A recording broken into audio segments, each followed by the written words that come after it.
Nous allons voir ici comment établir un critère de divisibilité.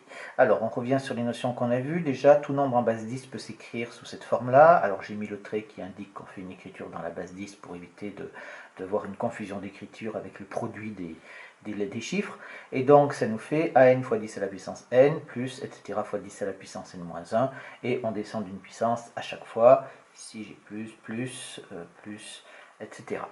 Donc ici, on voit bien que dans l'écriture d'un nombre, en base 10, on a ici toutes les puissances de 10 qui vont apparaître. Et donc, on va étudier les congruences des puissances de 10 modulo B. Alors ici, B, bien entendu, dépendra du critère de divisibilité que vous voulez établir. On va en voir deux. On va voir un critère de divisibilité par 9 que vous connaissez, mais qu'on ne vous a jamais démontré. Donc là, on va le démontrer. Et on verra un autre critère, on établira un critère de divisibilité par 11. Après, quand on a compris le principe, on peut établir tous les critères de divisibilité que l'on veut. Alors, on construit notre tableau des congruences des puissances de 10 modulo 9. Donc ici, 10 à la puissance 0, ça fait 1, il n'y a pas de problème. Et ici, on est bien d'accord que pour passer de chacune des colonnes à la colonne suivante, on va multiplier par 10. Et donc ici, je vais obtenir 1 fois 10, ça fait 10, modulo 9, ça nous fait donc 1. Et j'ai donc ma clé qui est donc toujours ici, ma clé du tableau. Et j'obtiens donc, j'obtiens 1 partout. Ici, je vais obtenir 1 partout. Donc je peux dire que quel que soit n appartenant à n, 10 à la puissance n est congru à 1 modulo 9. Et maintenant j'utilise la propriété que comme tout nombre est congru à lui-même, on obtient alors n qui est congru à lui-même modulo 9. Et je sais que ma relation de congruence est compatible avec les puissances et avec la multiplication. Donc je peux remplacer tous les nombres que je veux par le nombre auquel ils sont congrus. Donc c'est congru à an multiplié 10 à la puissance n, eh bien je peux le remplacer en 1, puisque toutes mes puissances de 10 sont congrues à 1, donc je peux toutes les remplacer par 1. Donc ça nous fait plus an-1 fois 1, plus, etc., plus a1 fois 1, plus a0 modulo 9. C'est-à-dire que ça va être congru ici à an plus an-1, plus, etc., plus a1 plus a0. Donc, si on le formule en français, on va dire donc que n est donc congru à la somme de ces chiffres,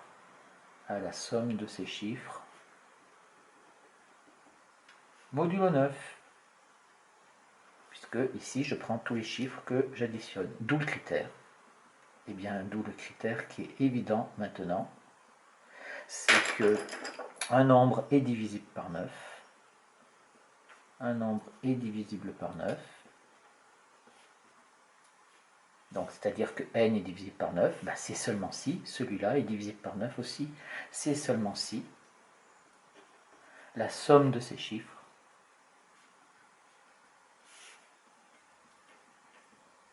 est divisible par 9. Voilà pour établir le critère de divisibilité par 9. Nous allons voir un petit critère qui est assez sympa et que l'on ne connaît pas, c'est le critère de divisibilité par 11. Donc même chose, on remplit notre tableau de congruence. Alors ici, on va voir quelque chose d'intéressant. Donc quand je le remplis, ici, ça me fait donc 1, 10 à la puissance 0, ça me fait 1. 10 à la puissance 1, je multiplie par 10, ça me fait 1 fois 10. Comme je suis dans les congruences modulo 11, le reste de la division euclidienne, c'est donc 10. Maintenant, je multiplie par 10, ça fait 100. 100, ça nous fait donc 99 plus 1, et donc c'est congru à 1 modulo 11. Et donc, du coup, qu'est-ce que je vais faire? Eh bien, je vais retrouver 10 ici, puis après 1, etc., etc., et ça va continuer. Là, la clé, cette fois-ci, la clé de mon tableau, elle est donc ici, puisque j'obtiens un résultat que j'avais précédemment. Alors, vous voyez que j'ai rajouté une ligne dans mon tableau, parce qu'ici, exceptionnellement, il va être plus intéressant de prendre autre chose que le reste de la division euclidienne. Donc je vais garder le 1 ici, mais pour dire que 10, si quand je multiplie, j'obtiens 10, donc certes c'est congru à 10 parce que 10 c'est le reste de la division euclidienne, mais au lieu de prendre le multiple qui est avant, le multiple qui est inférieur, je vais prendre le multiple qui est juste supérieur. Et donc ici, le multiple qui est juste supérieur, c'est 11. Et donc ici, je peux dire que c'est congru à moins 1 au lieu de 10. Et là, ça va être plus intéressant parce que je vais obtenir 1, moins 1, etc., etc. Et donc, si j'applique de nouveau la même chose que ce que j'ai fait tout à l'heure, je vais obtenir mon nombre n qui s'écrit comme ça. Il y a une deuxième astuce, c'est qu'au lieu de l'écrire sous cette forme-là, on va inverser. On va commencer par celui-là, c'est-à-dire je vais dire que c'est A0 plus A1 fois 10, plus A2 fois 10 au carré, plus point de suspension, plus AN-1 fois 10 à la puissance n-1, plus AN fois 10 à la puissance n, et on est donc dans les modules 11 ici. Et maintenant, qu'est-ce que je vais faire? Eh bien, je vais partir avec mes congruences. Donc, je vais conserver A0, plus ici 10 à la puissance 1. J'ai dit que 10 à la puissance 1, c'était congru à moins 1. Donc, ça nous fait plus A1 fois moins 1, plus A2. Cette fois-ci, je vais avoir ici fois 1, plus, etc. Plus, et je vais continuer. Alors, j'aurais pu mettre ici plus A3 fois moins 1.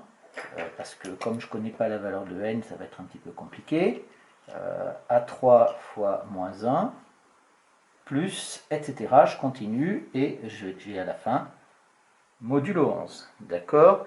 Et à partir du moment où j'ai ça, je vais obtenir ici congru à A0, moins A1, plus A2, moins A3, plus, etc., etc. Alors je peux donc dire que n est congru à, quand on obtient ici quelque chose comme ça, A0, moins A1, plus A2, moins A3, etc., on appelle ça à la somme alternée de ces chiffres. D'où le critère. Donc on va dire que un nombre est divisible par 11 si et seulement si la somme alternée de ces chiffres,